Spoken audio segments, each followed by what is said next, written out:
So this happened back in 2016. I was working as an animator of a cartoon. That cartoon was The Amazing World of Gumball.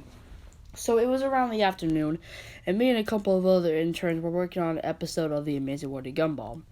After finishing it, we then sent it to the executive producer of the show so he'd give us any fixes or changes to the episode. But when we got it back, the episode had been different. Even the title was different. So we decided it'd be best if we just sat down and watched the episode together and see what we needed to fix. But boy, I wish I hadn't watched it.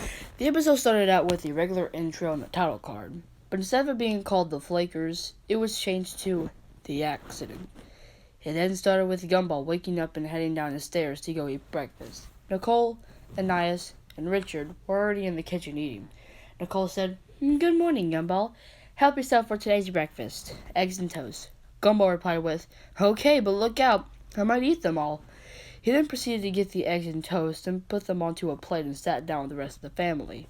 After a few minutes, Gumball finished his meal and got to put his plate in the sink. But then he said, "Hey, has anyone seen Darwin today? I haven't seen him since yesterday." "Oh, don't worry, Gumball. I'm sure he'll be here," Nicole assured. Just then, Darwin came out of the back door and was screaming and yelling. Everyone jumped when that happened. "Darwin, you almost gave me a heart attack!" Gumball exclaimed. "Sorry, but I just can't keep my excitement because I just won a sweepstakes. But only one person can go, and that would be me." "It's fine," the whole family said, but not Gumball. He wanted to go. Badly. All day, Gumball pleaded and begged for Darwin to let him take him to the sweepstakes. It was now nighttime, and everyone was about to go to sleep. "Alright, boys, you go on and go to bed," Nicole said. "Yes, Mrs. Mom," Darwin said. The two preteens then proceeded to head upstairs to go to bed. But then it was late into the night, and Gumball woke up and turned to Darwin to ask him once again if he could let him go to the sweepstakes with him. "Listen, Gumball, if I take you tomorrow, will you just shut up about it?" "Yes, I will," Gumball told Darwin. Since tomorrow was Sunday, the boys would have a full day of no school to have fun in the sweepstakes. But before Gumball went back to bed, he asked Darwin again, "Hey, where is the sweepstakes exactly?" "At the Westmore Carnival." After that, Gumball then went to bed. The next morning, Gumball and Darwin got dressed for today and headed downstairs. Darwin told the family, "Gumball will be going with me to the sweepstakes, so don't worry about us." Nicole then said, "Okay, but be careful and be back home by 9, please, for school tomorrow." "Okay, love you, Mom, bye," Gumball said. "Love you too," Nicole replied. The scene then cut to Gumball and Darwin walking to the carnival. As we watched the scene, we were all thinking that there is no way that this is creepy. It's just like a normal Gumball episode. But we insisted to keep watching. Once the boys entered the carnival, it shows a montage of various shots of Gumball and Darwin on different rides. After a minute of this, Darwin and Gumball got some cotton candy and sat down on a bench, not too far from the entrance. Darwin then forgot about his wallet at back of one of the rides. Darwin excused himself to go find it, whilst Gumball waited on him. But this is when the episode took a turn for the worse. A stranger wearing nothing but plain black grabbed Gumball's arm and dragged him to their van.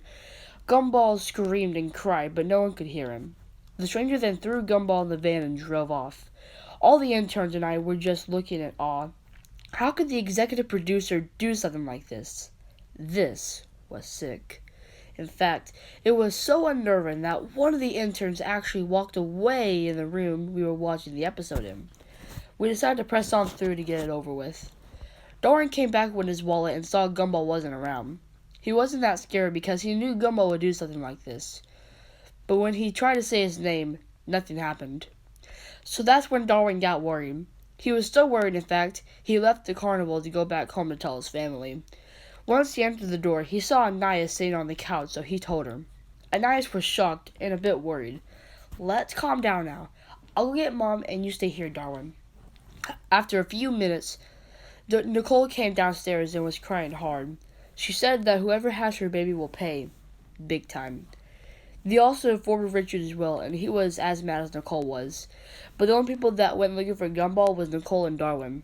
I noticed as well that the episode wasn't like the usual episodes, but instead was 30 minutes instead of the usual 22 minutes. Once Nicole and Darwin came back to the carnival, they tried to find any evidence of where Gumball could have been. but Nicole saw a white van parked next to what seemed like the rundown factory a few miles away from the carnival, so they went there. After approaching it, Darwin went inside first and saw nothing but darkness. That was until a male voice said, "Huh?" He then turned on a light, revealing an undefined man next to Gumball, who was sitting on a chair strapped to it with beating marks on him and blood as well. Just a little bit, though. When the pair tried to stop the man, he kicked him and tried to kill Gumball. But Gumball broke free from the chair and started to beat the crap out of the man and ran away. Nicole picked up Gumball and she was happy to see him so badly. She hugged him for what seemed like minutes until they broke free from the hug. Darwin then took both Gumball and Nicole home. Once they got back, everyone was happy to see them and were hugging him as well. Then after that, the episode ended with the usual credits. Me and all the other interns were in awe again. It wasn't that creepy, but it was still a little unnerving. After a long night of working, I was about to clock in to leave work when I saw the executive producer messing around with some stuff. I decided to walk up to him to ask him about the episode. He told me that he thought the episodes of The Amazing World of Gumball were getting stale and every episode was running out of ideas. So he made an episode that changed some things up. So after I left work, I was still thinking why he wanted to make that episode. I didn't really think much of it though.